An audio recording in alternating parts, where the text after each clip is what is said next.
I want to give it a quick demo of how to best utilize the fire layer and how to best find the best places to ride when there's currently active fires going on the west coast of the country. And then also how to basically assess and find the best routes to avoid smoke and any kind of ruining your day plans for the weekend. So first we're going to enable some layers here, and in the explore page, we're going to go to layers, we're going to go to wind, turn on wind. I'm going to use direction only because it kind of gives a sense of where the air is moving. If you didn't know this, you can actually move this slider to change time so you can plan ahead up to 30 hours. I'm going to do for right now because it's easiest to figure out. I'm going to change it to turn on the air quality.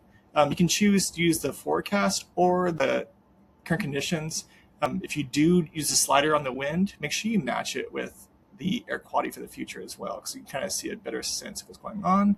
And then I'm also going to turn on the new wildfires layer. This puts fire icons on the map to show where these things are, and also shows perimeters of the fires if you get zoomed in on the fires. So now we've got a good map of air quality, active fires. I'm going to turn off the highlights layer so you can get a better sense. And I'm also going to see where historical fires have been that are contained the past, I guess, 5 years, and then these recent currently burning fires. So you can tell a lot of bad air quality over here, bad air quality over here.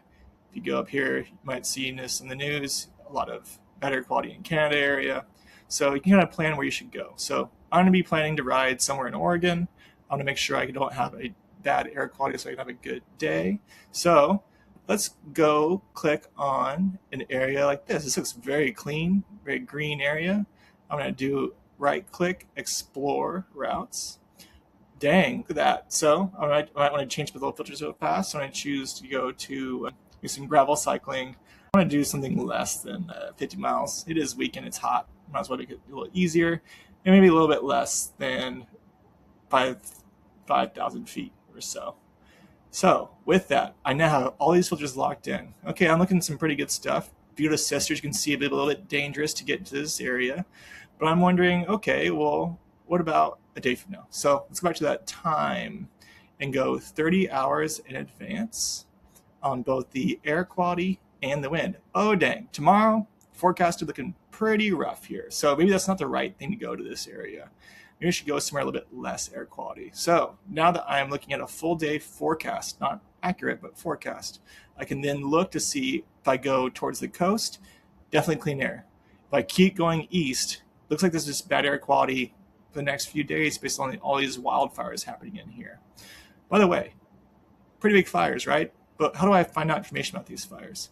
If I click on these icons, I can actually see how many acres there are, how much contained, when it started, my birthday, and then also what happened to cause it, and then how people are actually working on this fire currently. And if you ever want to see more information, there's a link right here. You can click. It goes to NCWeb. It's a pretty good resource for finding out more information about this kind of stuff.